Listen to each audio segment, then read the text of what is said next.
Doing a lot of sawing, cut after cut in wood or in metal or in masonry, a portable electric saw can save a lot of muscle power. You can do fast, professional work if you know what you're doing.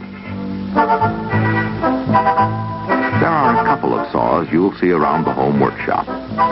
The newest of these has a plastic body.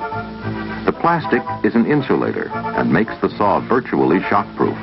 It's supposed to be unbreakable, too, but don't try it.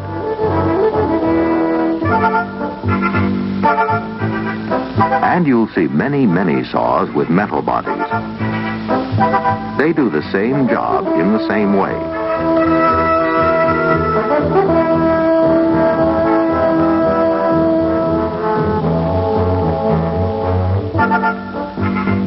But since they are metal, there's a chance of getting a shock from them.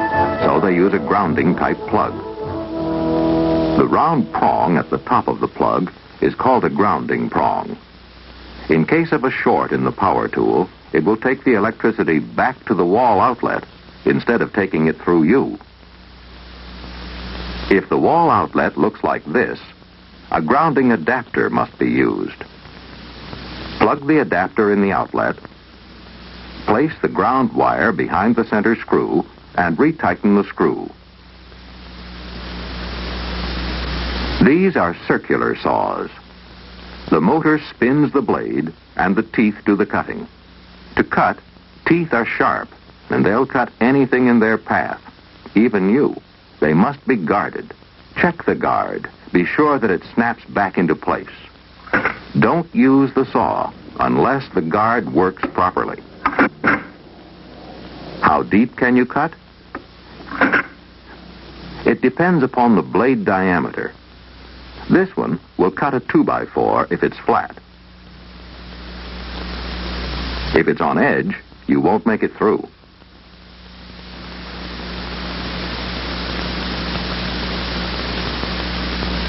To get the feel of the saw, take some scrap, slide it clear of the bench.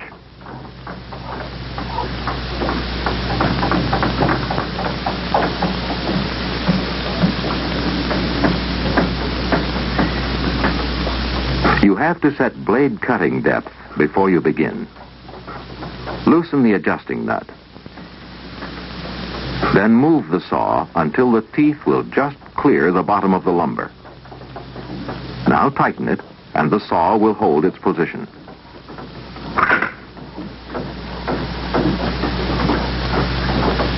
Now you're almost ready to saw. Almost. Before you begin, be sure you have your safety glasses on, and keep them on. Now you can plug in. Saws have a guide ahead of the blade. Place this next to the line. Slide the teeth in, and see if they touch by the mark. Move the saw back. Get a firm grip on the wood. Squeeze the trigger and move in and just touch the wood. Release trigger and pull back. Wait for the saw to stop. Then move it out of the way. Now, check to see that the cut is where you expected it to be. Once you're ready, sawing is simple. Get your arms straight behind the saw. Stand to the side, clear of the blade. Squeeze the trigger. Watch the guide. Keep it moving along the line. Don't push the saw. Let it cut at its own speed. When the guide passes the edge, just move the saw straight ahead.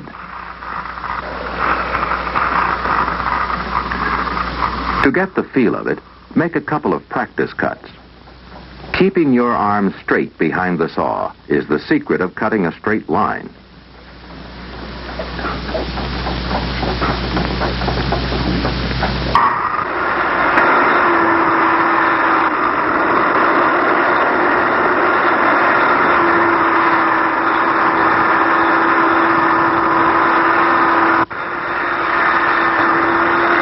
There's always the possibility of the saw jumping back, so stand clear.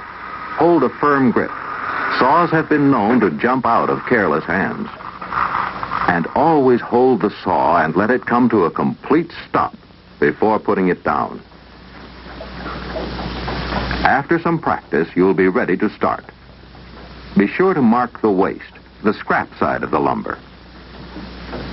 You'll want to make your cut on this waste or scrap side.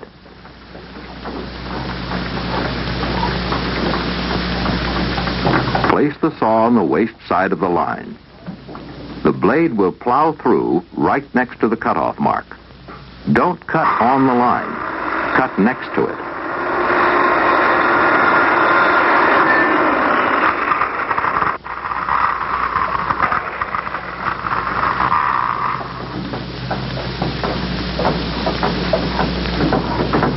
Now move the saw right through, watching the guide and the line, making as straight a cut as you can.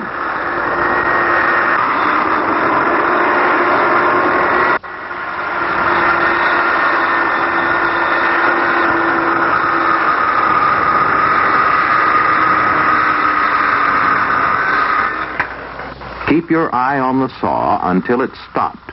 Then you can check your work. You can angle across the board if your plan calls for it. Remember to cut on the waste or scrap side. Check to see that you're cutting where you intend to.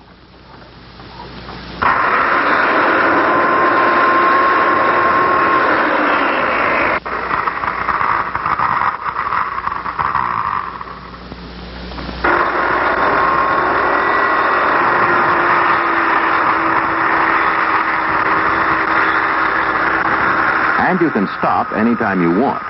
Just release the trigger. Hold the saw in position until the blade stops. To start again, move the saw back slightly. Bring it up to speed, then saw. You just complete the cut normally.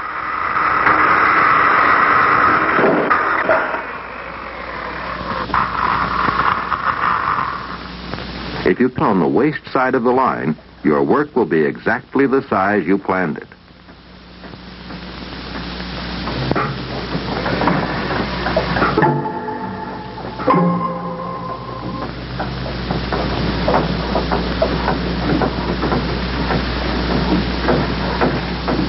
Sometimes you'll want to saw just partway through a board. Make a groove in it. To set the saw for this depth, you'll have to expose the saw blade. But pull the plug before you move the guard. Expose the blade and slide it up to your work. Loosen the depth adjustment nut and raise the saw until the saw teeth just touch the line. Lock it, and you're set to make a cut.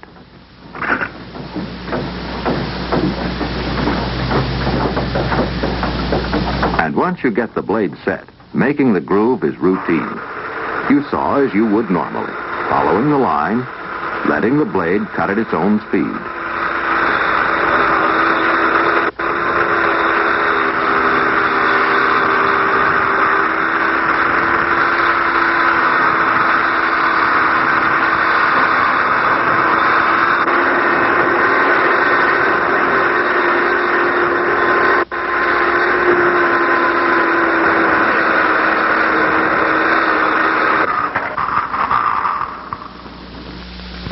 Saws are designed for quick blade changes. Much of the time you'll be using an all-purpose blade called a combination, but it's not the only one available. Block the teeth so they can't move. Use the proper wrench to loosen the screw.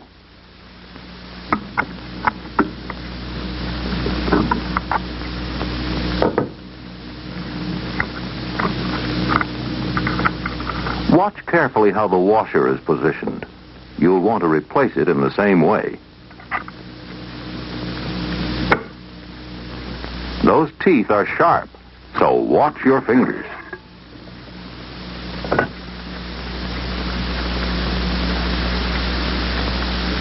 There are 3 blades used for cutting lumber.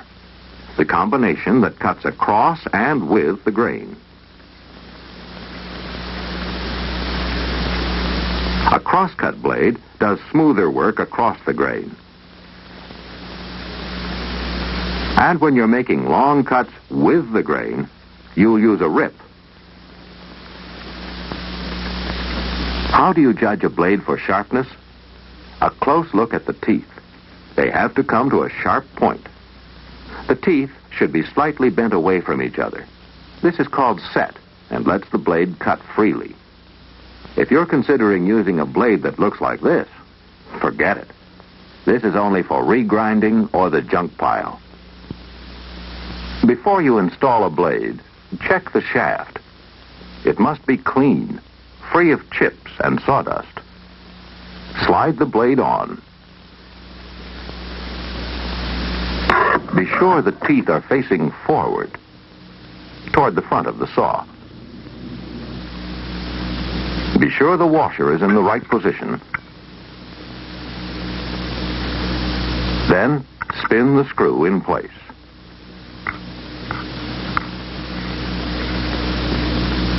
Block the teeth so the blade can't move, and tighten. Now your saw is ready for making long rip cuts. When you're going to make long cuts with the grain, a rip guide comes in handy. It slides in and can be locked to hold the blade a measured distance from the edge of the board.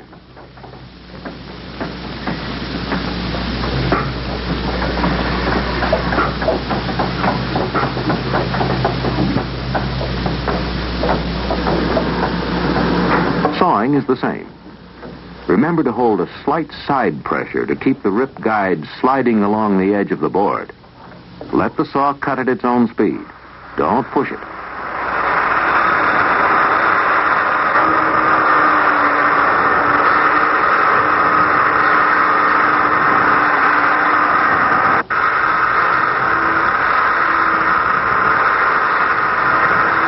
You can make cutting easier if you stop about halfway and insert a wedge. This keeps the saw slot from closing and binding the blade.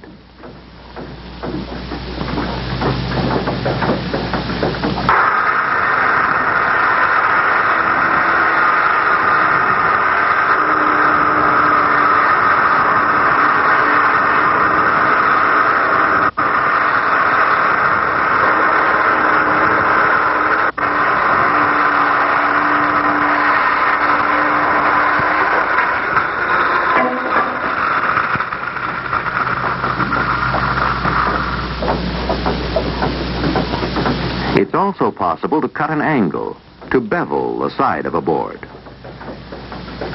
The saw tilting adjustment is marked for the angles generally used. Just tilt the table to the proper position, then lock it firmly in place.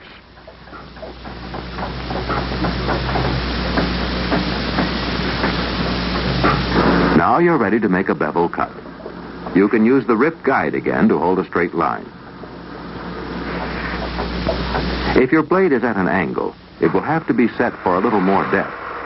There's nothing unusual about ripping and beveling at the same time. Remember that your saw is cutting more wood, so you won't be able to go as fast. Don't push the saw. Let it move at its own speed.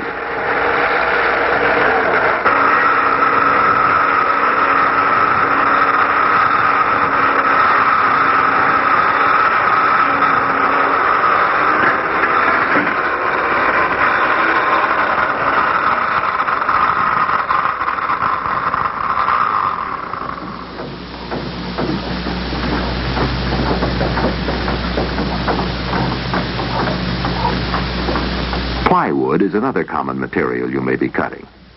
To do a neat job, you'll want to change blades to a special fine-tooth saw. Once you've got the right blade in, sawing is the same. You can cut to the line by hand, guiding the blade as you would normally, using the guide ahead of the blade.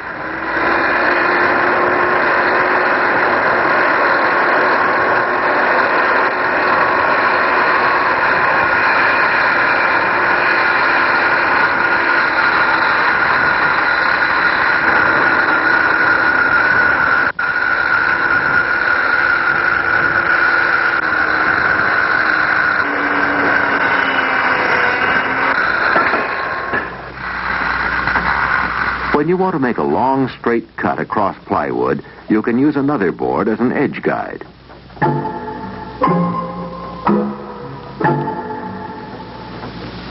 Since the distance between the edge of the saw table and the saw blade is known, you can position your guide accurately.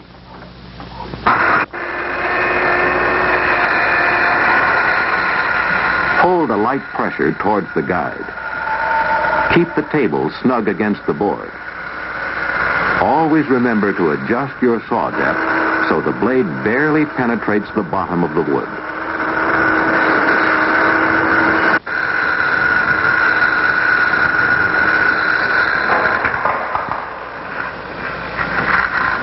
It's no problem to cut any size panel accurately if you use an edge guide.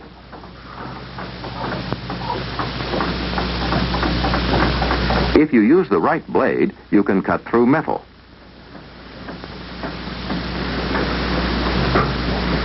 If the metal's thin, you'll have to clamp it to some scrap wood. To cut off a small section, move the blade next to the straight edge. Be certain you have your safety glasses on. This blade cuts slowly, so be patient. Don't try to rush.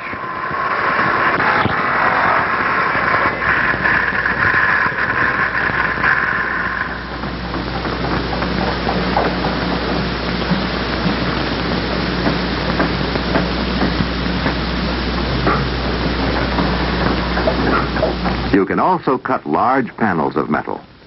And there's another type of blade you can use, an abrasive disc. It has no teeth. It just grinds its way through. These blades are brittle. They can break, so stand clear when you're sawing. You can hold a straight line easily if you use a guide for the saw.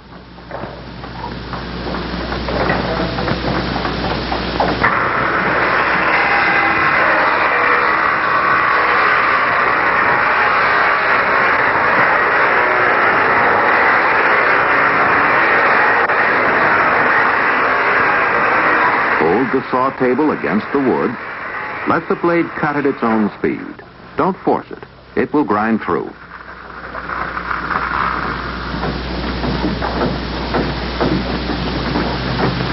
Almost anything can be sawed, even cement. There are special abrasive blades designed just for masonry. Cutting brick or cement will raise lots of dust. So to protect your lungs, you must wear a mask.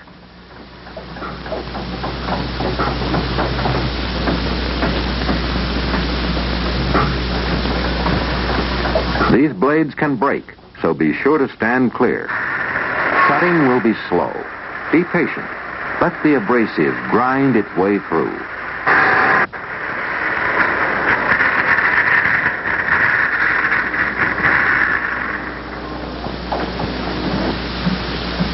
Select the right blade, and you can cut cement pipe, bricks, tile, concrete.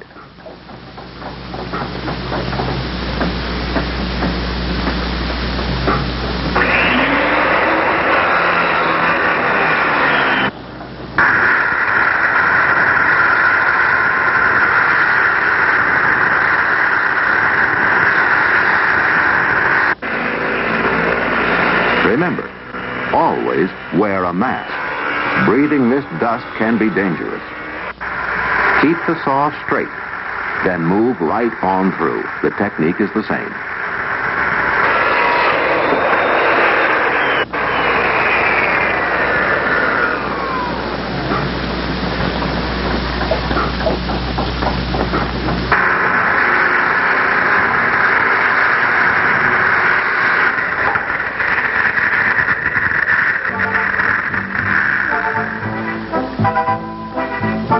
Electric saws are handy. They can adapt themselves to many various jobs. You can pick out the proper blade and cut many materials. Any power tool can be dangerous if it's not respected. The saw will try to cut through anything in its path. That includes your finger, your hand, your knee, anything. The danger is not in the saw, but in the operator. You have to observe every safety precaution every time. If you have a metal-cased tool, be sure it is properly grounded. Set the saw blade for the proper depth. Stand clear of the blade when cutting. And most important, most vital, always wear safety glasses. An electric saw can save a lot of handwork. It can do a job quickly, neatly, and in a professional manner, if you know your equipment and handle it in a professional way.